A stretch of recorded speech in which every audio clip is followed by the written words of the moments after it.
How did you get over suicidal thoughts? Serious? Two things have helped me. One was thinking along the lines of that one Superman comic where he convinces the girl to not jump because of still having some reason to smile or have a good day, and the other because I cannot think of a way I would want to off myself that wouldn't be miserable for myself, my family and friends, or anyone else to experience, and that doesn't feel like a solution to whatever the problem is. I've never got over them, I just find distractions. As long as I can occupy myself with something I have a sort of purpose which is my main reason, I feel I'll never accomplish anything. Also I don't want my family to suffer. Also I'm unsure if the thoughts are just some sort of self-pity. I haven't. In fact, and I know people probably won't want to hear this, but this is my last year. I can't take it anymore. Sorry. It's a work in progress. Finding little things to look forward to helped me. Sometimes the smallest things, i.e. new movies or CDs I wanted to see and listen to, etc. I kept my expectations really low on a day-to-day basis. That way I can't get disappointed, and when something good happens, it's a nice change of pace. And I always try and remember that as much as I have been through, I'm still here. I threw myself into my art and just moved through life activity, like I said, without expectations.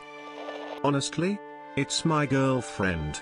I don't think I've gotten over the thoughts, but she's made it clear that if I ever killed myself then she'd probably follow suit, and I can't do that.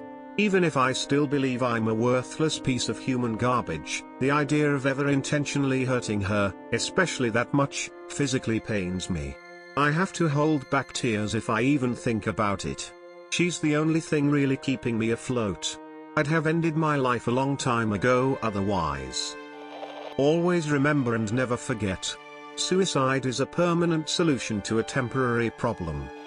I finally had enough, broke down and called my mom sobbing uncontrollably because I couldn't handle it anymore, and then called every psychiatrist in my city until I found one who could get me in. That was 5 years ago. Now I discovered that therapy and a low dose of Wellbutrin is what I need. I don't feel as depressed. I have mostly good days without intrusive thoughts, though every once in a while when I'm under a lot of stress I'll have a not so good day. For the first couple of years, I still sort of fantasized about it, just because it seems so much easier to just not exist, right? But what really stopped the thoughts was my brother's death. He was 20, I thought he was fine, and in July 2015 he drove to the park late at night and shot himself. When I got that phone call, it was like a switch flipped. I immediately knew that I could never do it. I could never put anybody I knew through what I felt when I picked up the phone and my stepmom said Brandon is dead, he killed himself. I haven't really looked back. I have a different perspective now. I realized how selfish I would be and how much I would affect my family with my actions. My mother would ever be the same, father too, grandma, aunt, uncle who all knew me. And that thought in itself pushed me to overcome it. I hope you overcome these thoughts. PM me if you need to talk. I can help. I'd rather my death be a surprise. Still look forward to it, but not going to be reckless or do it myself. It'll happen when it happens. For me, I nearly died. I had gone a long time just waiting to be hit by a buzz. But then I got really, really sick, and hospitalized. And when you are really, for real, teetering on the edge of death, you get to see things with a new clarity. I knew I didn't want to die. So when I recovered, I got help. I gave up my pride, and admitted to myself that I needed help. I went to a psychiatrist, and luckily for me, the drugs worked. My sister was not so lucky. She killed herself last March. I really miss her. I wish the drugs worked for her like they worked for me. I made a promise to some people who are important to me that I wouldn't try killing myself again. That was several years ago. Now when I have thoughts of hurting myself, I make an effort to tell someone. Anyone. I have a niece on the way. She has pretty well eliminated all my suicidal thoughts. I just think about wanting to watch her grow up, and it takes me to a much better place. I never truly got over suicidal thoughts. I have a lot of things wrong with me mentally and psychically, but what has worked for me and made me toss those thoughts to the side is my family/video games and just knowing that the next day is another day. I normally gave myself a day or two before I did anything and my head was a lot clearer after. Still struggling nowadays even, but it's best to try to improve every day and do what you can to overcome it. There has been times I was close to death, but knowing the pain I put my family through, I try my best to push those thoughts to the side. It is hard sometimes. You don't. It's a mental illness. You manage it like any other illness. You learn the symptoms, get medical help, and have a plan for flare-ups. I got therapy, take meds, try and exercise, change environment, etc. I haven't, not truly. It's just that I realized my little brother needs me in his life. He's basically the one thing tying me down. Citalopram. The only way. The scariest part? I didn't realize just how insane and weird it was that I considered it every single day without fail until I stopped having them. I didn't. I still have them every day. I think my friends think I'm over it. They know I've had thoughts before, but I don't think they know still have them after all this time. I don't make a big deal out of it though, I never did. They just happened to find out that one time by a mistake I made. I would constantly get into a loop of how pointless everything is. I don't know if it was a joke I heard or just a logical statement, but it just came to me. It's pointless to worry about the pointlessness in pointlessness. Not trying to sound edgy, but the logic made sense to me. I kind of quit thinking about negative things and started to do what I wanted to do, just because I wanted to. I realized I choose my own purpose and reason to live. Reality is perspective, so choose a good one. I haven't really. I just kind of sidestep them. Make jokes. Whatever I can do to keep moving forward. TBH you don't, you just realize that hurting everyone around you and being selfish isn't the right answer. All it will do is never give you a chance to fix your mistakes. Hope you're feeling better. Message me if you have any questions. I bury it deep inside and keep an eye on it. Then when it resurfaces, just bury it again. It's working for now. You don't. They just get quieter. Exercising. A little late to the party, but here's how I managed to not off myself.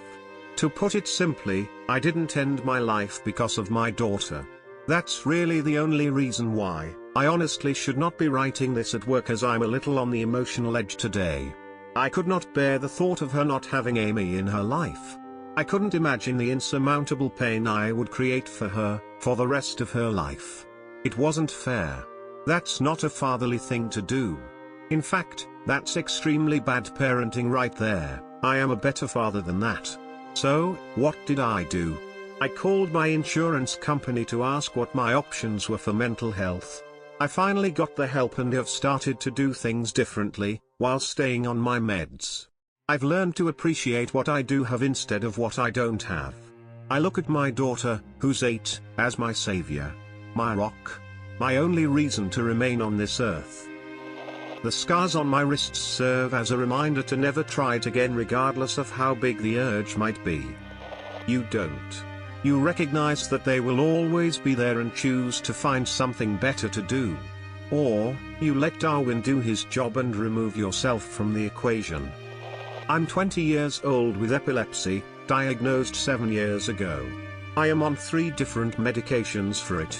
I also have mild depression that fluctuates a lot, so I sometimes have really bad days that end with thoughts about ending my life. I wonder if I'll ever find a way to be completely independent, and whether I can ever find a way to overcome a chronic illness. I wonder if I'll ever find someone who I can tell about my illness without them pitying me and treating me differently. I'm not going to go into tons of detail, because that's not the important part. The important part is that I have several reasons that I always remind myself of when I find myself thinking about suicide. First, I can't imagine doing it to my family.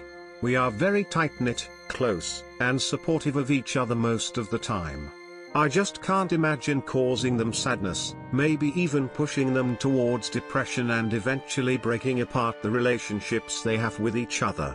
Secondly, I remind myself that there are many people out there living with my condition, and living happily.